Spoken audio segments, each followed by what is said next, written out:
आप जो मर्जी बात करें, हमको जबान को ताला लगवा गए हैं। कमाल वाली बात है यार, ये सर रुलाई कोई नहीं, कख नहीं, किसी का नहीं पार। तो वो हमारे बाबा जी फरमाते थे कि मर ही जाऊं जो इस दर से जाऊं दो कदम, क्या बचे बीमारे गम कुर्बे मसीहा छोड़कर। हमने हर जालिम से मजलूम को आज़ाद करवाना है और हर मिस्कीन गरीब और जिसने कभी खुशियाँ नहीं देखी उनके चेहरों पे मुस्कुराहटें लानी है। क्या मैं ये मान लूँ कि आप नामूस रसालत की बात से पीछे हट गए हैं?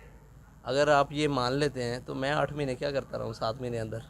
नामूस रिसालत के लिए हमारी जान की ज़रूरत पड़ी जान देंगे, खून की ज़रूरत पड़ी खून देंगे, माल की ज़रूरत पड़ी माल देंगे, औलाद की ज़रूरत पड़ी औलाद देंगे। ये वादा है हमारा, जिनसे बात हो रही है उनसे भी और पूरी कौम से भी और पूरी मिल्लत से भी। आपने जो कुछ भी किया वो फ़कत अल्लाह और उसके रसूल के लिए किया, फ़कत अल्लाह और उसके रसूल के लिए, ये हम जानते हैं और अल्लाह ताला ही उसकी आपको जज़ा देगा। अस्सलाम वालेकुम दोस्तों, वकील टीवी से मैं हूँ मियाँ दाऊद और मेरे साथ मौजूद हैं, आप देख सकते हैं, वो आशिक़ रसूल, वो हाफ़िज़ साद रिज़वी, जिसके लिए पाकिस्तान भर के आशिक़ान रसूल ने दुआएं की और जिसके लिए तहरीक लब्बैक के हर कारकुनान ने दुआएं की, शहादतें दी। और आज वो हाफ़िज़ साद रिज़वी साहब हमारे दरमियान मौजूद हैं।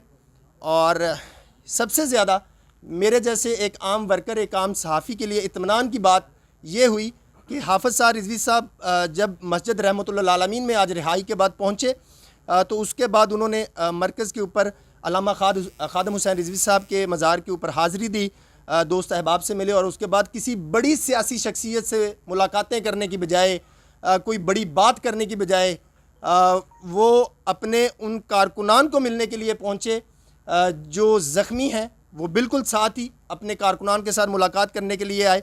किसी कारकुन के गर्दन से गोली निकली और वो निकली हुई है, किसी कारकुन की टांग तोड़ दी गई तसादुम में, किसी कारकुन का बाजू ज़ख्मी है। ये हैं वो हाफ़िज़ साद रिज़वी साहब जिसके बारे में जो हकूमती शख्सियात हैं वो प्रोपेगेंडा कर रही थी, लेकिन ये एक सादा सा शख्स, एक सादा सा नौजवान 12 अप्रैल 2021 से लेके हुकूमत के हर तरह के नाजायज़ हथकंडों का सामना करने के बाद आज बाइज़्ज़त तौर के ऊपर रिहा हो गया। और इससे भी ज़्यादा खुशी की बात कि तमाम तर दबाव, तमाम तर ऑफ़र्स के बावजूद ये 27 साला नौजवान अमीर तहरीक लब्बैक हाफ़िज़ साद रिज़वी जो है वो नामूस रिसालत की बात से पीछे नहीं हटे, नामूस रिसालत के मौक़िफ़ से पीछे नहीं हटे। मैं आपके दरमियान हायल नहीं होता। साद रिज़वी साहब, मेरी आपके साथ आज पहली मुलाकात है मेरे लिए बहुत, और मैं बात है। मैं कोर्ट रिपोर्टिंग करता हूँ जी। मैं एक दिन अदालत में बैठा हुआ था, तो वहाँ पर बुरहान मोअज़्ज़म मलक एडवोकेट साहब जो हैं वो केस आर्ग्यू कर रहे थे। अपने केस के सिलसिले में बैठा था, लेकिन बुरहान मोअज़्ज़म मलक साहब जो हैं वो बहुत बड़े वकील हैं। मैंने कहा यार ये तहरीक लब्बैक का केस आर्ग्यू कर रहे हैं, बुरहान साहब हैं तो प्रोफेशनल बंदे, ये कैसा केस आर्ग्यू करें, चले सुनते हैं। उन्होंने केस आर्ग्यू किया, उसके बाद जो फैक्ट्स निकले, मैंने कहा नहीं यार, इस मरतबा मुझे लगता है कि हाफ़िज़ साद रिज़वी साहब जो हैं वो बिल्कुल हक़ में और उनके साथ नाइंसाफ़ी हो रही है। तब से मैं तहरीक लब्बैक 9 सितंबर से कवर कर रहा हूँ और आज के दिन तक कर रहा हूँ। आपसे आपने सबसे पहले आके कारकुनों से क्यों मुलाकात की है? मुझे बताया गया था कि बिस्मिल्लाहिर्रहमानिर्रहीम, सबसे पहले तो आपका शुक्रिया।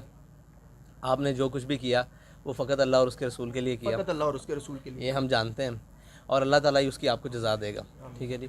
ये मुझे मालूम हुआ कि हमारे कारकुनान कुछ ज़ख्मी हैं और कुछ वहाँ पे शदीद हालत में वहाँ पे रह रहे हैं, तो मैंने कहा जी मुझे उनके साथ मिलवाने के लिए ले चलें। हमारे शुरा के अहबाब सारे हम उनसे मिलने के लिए आ गए, लेकिन मैं जब यहाँ पहुँचा हूँ ना, तो उनका जज्बा देखकर मेरा जज्बा शर्मिंदा है कि जिनको गोलियाँ लगी हुई हैं, जो बुरी तरह से मजरूह हैं, जो शदीद ज़ख्मी हैं और जो इतनी देर से ज़ख्मी पड़े हुए हैं, और मतलब इलाज मुआवजा तो चल रहा है, लेकिन ज़ख्मी आदमी बेड रेस्ट दुनिया समझती है दुनिया का सबसे मुश्किल काम है, लेकिन उनका जज्बा देखकर मेरा जज्बा शर्मिंदा है। और उनके हालात देखकर मैं ये समझता हूँ कि अल्लाह ताला और उसके सय्यद आलम सल्लल्लाहु अलैहि वसल्लम की नज़र करम के बगैर ये मुमकिन ही नहीं था।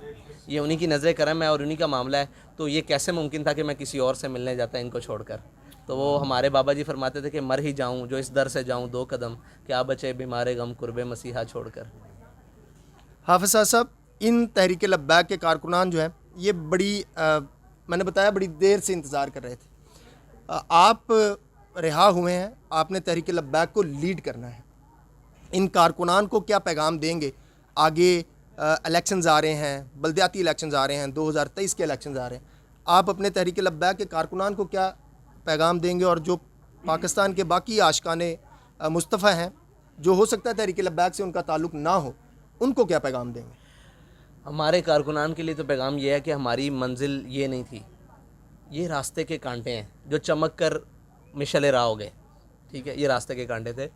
हमारी मंजिल हमारे बाबा जी बता कर गए हैं कि वो है हुजूर के दीन को तख्त पर लाना है, हमने वहाँ तक जाना है। ठीक है, और हमने हर जालिम से मजलूम को आज़ाद करवाना है, और हर मिस्कीन गरीब और जिसने कभी खुशियाँ नहीं देखी उनके चेहरों पे मुस्कुराहटें लानी है। ये इस मिशन के लिए और अपनी ज़ात के लिए कुछ नहीं। जिस दिन इनको महसूस हुआ कि ये आदमी दाएं बाएं हो रहा है, उस दिन ये खुद ब खुद छोड़ जाएंगे। ये बड़े खालिस लोग तैयार किए हुए हैं। ये नहीं देखेंगे कि सामने हाफिज़ साद है, ये कौन है। ये सबको ठुकरा कर आए हैं। आप दुआ करें कि अल्लाह ताला हमें इस मिशन के ऊपर कामिल और खालिस रखे। बस एक आखिरी बात, नामूसे रसालत के मामले के फ्रांसीसी सफ़ीर वाले इशू के ऊपर ना हुकूमत की तरफ से मुसलसल ये झूठा प्रोपेगेंडा करते रहे, लेकिन बावजूद इसके हम उसको काउंटर करते थे कि मुआहदे में ऐसी कोई बात शामिल नहीं है। ये जो तहरीक लब्बैक के ऊपर या हाफिज़ साद रिजवी साहब के ऊपर इल्ज़ाम आयद किया जा रहा है कि वो फ्रांसीसी सफ़ीर के मामले से पीछे हट गए हैं, नामूसे रसालत के मामले से पीछे हट गए हैं, ऐसी कोई बात नहीं है। लेकिन इसके बावजूद कोई ना कोई हुकूमती शख्सियत जो है वो बयान दे देती थी। तो क्या मैं ये मान लूँ कि आप नामूसे रसालत की बात से पीछे हट गए हैं? अगर आप ये मान लेते हैं तो मैं 8 महीने क्या करता रहा हूँ 7 महीने अंदर अगर ये बात करती थी तो दूसरे दिन ही रिहाई बनती थी, कोई मसला ही नहीं था। ना तब हटे थे ना अब हटे हैं। बरमला कहते हैं कि नामूसे रिसालत, लोग कहते हैं कि उन्होंने जी ये कहा है कि आइंदा ऐसा नहीं करेंगे। हम ये वादा करके आए हैं कि नामूसे रिसालत के लिए हमारी जान की ज़रूरत पड़ी जान देंगे, खून की ज़रूरत पड़ी खून देंगे, माल की ज़रूरत पड़ी माल देंगे, औलाद की ज़रूरत पड़ी औलाद देंगे। ये वादा है हमारा, जिनसे बात हो रही है उनसे भी और पूरी कौम से भी और पूरी मिल्लत से भी। ना कल हटे थे ना आज हटे हैं, अभी भी उधर ही खड़े हुए हैं। नामूसे रिसालत के ऊपर उसी तरह बात है, ना कोई पीछे है ना कोई आगे है। बस हाफिज़ साहब, कुछ लोग थे मीडिया के जो कुछ हुकूमती शख्सियात के कहने के ऊपर ना मुसलसल प्रोपेगेंडा कर रहे थे। कोई कह रहा था कि हमने हाफिज़ साद रिजवी को 2 सेनेटर ऑफ़र किए हैं, 4 सीटें ऑफ़र की हैं। शूरा के भी कुछ लोग जो हैं इस बात के तस्दीक करेंगे कि इस तरह का प्रोपेगेंडा किया जा रहा था। आपको कितनी सीटें ऑफ़र हुई थी वैसे बता दें?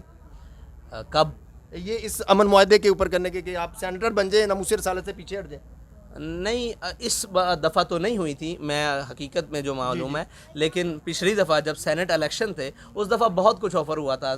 खाली सेनेट नहीं, मतलब मुस्तकिल सेनेटर रहने के लिए भी मामला थे जिनके बुनियाद पर सेनेटर बना जाता है।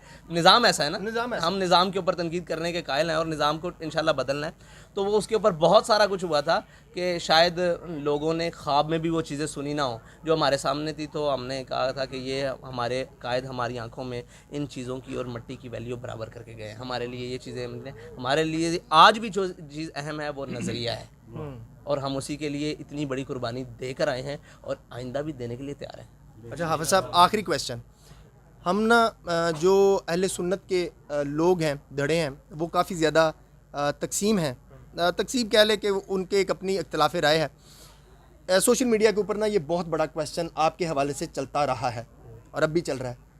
इत्तेहाद अहले सुन्नत का लोग आपसे मुतालबा कर रहे हैं कि आप आगे लगें और इत्तेहाद अहले सुन्नत करें, लोगों को एक जगह पे इकट्ठा करें, क्योंकि ये बहुत बड़ी आप कह लें कि तादाद है, ये बहुत बड़े लोग हैं, इसमें सारी मजहबी शख्सियात जो हैं वो शामिल हैं। आपको चाहे उनके पास खुद चल के जाना पड़े, खुद आना पड़े, बड़ा ज़रफ़ दिखाने के लिए इज़्ज़त एहतराम देना पड़े, तो वो भी आप दें। तो क्या ऐसा कोई आप कोशिश करेंगे, मुशावरत करेंगे? मैं आपके सामने हकीकतन ये बात करता हूँ कि जितनी भी शख्सियात हैं, जो भी लोग हैं, उनको मेरी जानिब से ये पूल है, कोई मसला ही नहीं है, ये तो कोई बात ही नहीं है। हम इस मिशन पे चलें। अगर वो ये समझते हैं कि कोई हमसे बेहतर चल रहा है तो उनको इजाज़त है कि वो वहाँ जाएं। अगर नहीं तो फिर वो हमारे साथ खड़े हों, हम उनके साथ हर तरह से चलने के लिए तैयार हैं, कोई मसला ही नहीं है। बात हो सकती है और बात होगी इंशाल्लाह, और बड़े अच्छे तरीके से होगी। वकील टीवी के लिए आखिर में क्या पैगाम देंगे? वकील टीवी के लिए यही है कि मैं कहा करता था अपने बारे में कि मर जाएंगे जालिम की हिमायत नहीं करेंगे, अहरार कभी तर्क रिवायत नहीं करेंगे। तो आपने बताया कि आपके वालिद मोहतरम एक दरवेश सिर्फ इंसान थे, तो मैं ये कर रहा हूँ कि अहरार कभी तर्क रिवायत ना करें बस। और जिस तरह आप बयान कर रहे हैं इसी तरह बयान करें। प्रोपोगंडा, बेशक सारी कायनात एक तरफ खड़ी हो जाए, खुदा उसके साथ है जो हक पर है। बिल्कुल ऐसे। बस ये एक फ़ैसला अटल है, और जब हक आता है बातिल मिट जाता है। बिल्कुल ये बात दुरुस्त है, जब हक आता है और बातिल मिट जाता है। मैं एक दफ़ा फिर रिपीट कर दूं कि मुझे ज़ाती तौर के ऊपर सिर्फ इस बात की खुशी हुई है कि हाफ़िज़ साद रिजवी साहब रिहा होकर आए और उन्होंने आके अपने जो ज़ख्मी कारकुनान थे उनके साथ मुलाकात की, उनकी इयादत की। ऐसा बहुत ही कम पाकिस्तान की सियासी तारीख़ में देखने में आया है कि बड़ी बड़ी शख्सियात जब किसी कैद तन्हाई से रिहा होती हैं तो वो अपनी तवील किस्म की जो है वो आराम फरमाने के बाद किसी कारकुन को मौका देती हैं। लेकिन ये आशिक़ रसूल हाफ़िज़ साद रिजवी जो है ये चंद घंटे आराम करने के बाद जो है सबसे पहले तरजीह उन्होंने अपने कारकुनान को जो है वो दी। तहरीक लब्बैक को सियासी तौर के ऊपर कैसे चलना चाहिए, इनकी सियासी सरगर्मियों के ऊपर नज़र भी रखेंगे, इनकी तमाम सरगर्मियों के ऊपर भी नज़र रखेंगे। जो इनका मुस्बत काम होगा उसकी नामूस रसालत के हवाले से हो या सियासी मामले के हवाले से हो, हुकूमती प्रोपेगेंडे का जवाब देने के लिए तहरीक लब्बैक की भरपूर कवरेज जो है वो वकील टीवी हमेशा जारी रखेगा। अगली वीडियो तक के लिए इजाज़त दीजिए। पाकिस्तान जिंदाबाद।